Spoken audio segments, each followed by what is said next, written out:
Case ஏமா எல்லாத்துக்குமே சிலிண்டருக்கு பவனியா 150 ரூபா. இங்க 150 ரூபாயா? சரியா? நீ யாருன்னு கேக்குறாரு. நீ மக்கள் மருந்து அது உங்களுக்கு தெரியும். வேற கடையில வாங்கினா 100 ரூபா. ஐயா மோடி ஐயா கடையில வாங்கினா வெறும் 20 ரூபான்னு போடுறதுதான். அப்புறம் இலவச அரிசி விவசாயிகளுக்கு 1000 ரூபாய் அது அவங்க இதுக்கு போயிடும்.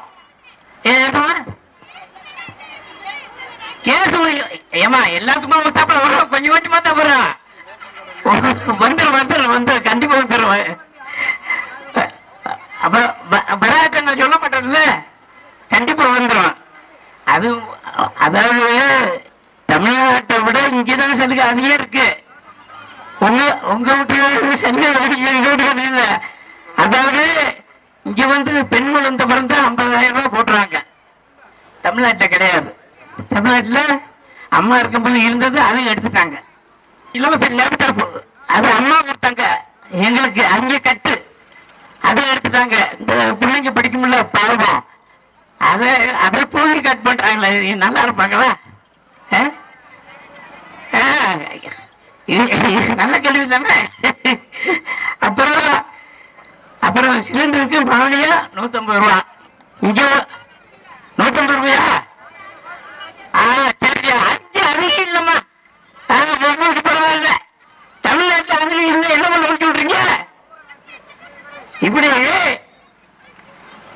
உங்களுக்கு ரங்கசாமி ஐயா தெரியும், அவர் சின்ன காமராஜன் சொல்லுவோம். நம்ம தமிழ்நாட்டில் அவர் இருக்கும்போது செஞ்சுக்கிட்டே இருந்தாரு. இன்னும் பாருங்க, நம்ம ஐயா நமச்சிவாயம் உள்துறை அமைச்சர் இப்ப நிக்கிறாங்க, உங்க பாண்டிச்சேரியில் நிக்கிறாங்க, உங்களுக்கு தெரியும். ஐயா மோடி வராரு, ரோட் ஷோ நடத்துறாரு, அவர் கூட்டம் வருது. அப்ப இங்க தான் கூட்டம் வருது. இப்ப அம்மா செலவு வைக்கணும், அம்மா செலவு வைக்கணும். அப்ப வந்து சிலைக்கு ஆர்டர் போட்டாங்க. போனப்போ எடப்பாடி அவரு பொண்டாட்டி சிலையை வச்சு விட்டாரு. அப்புறம் எல்லாரும் சத்தம் போட்டு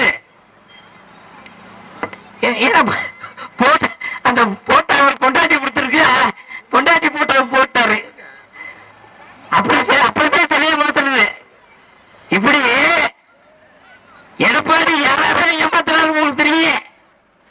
பாவம் சசிகலான்னு ஒரு அம்மா அதை ஏமாத்தி கல்ல விழுந்து கை விழுந்து நீ யாருன்னு கேட்கிறாரு. நீ யாருன்னு கேட்கிற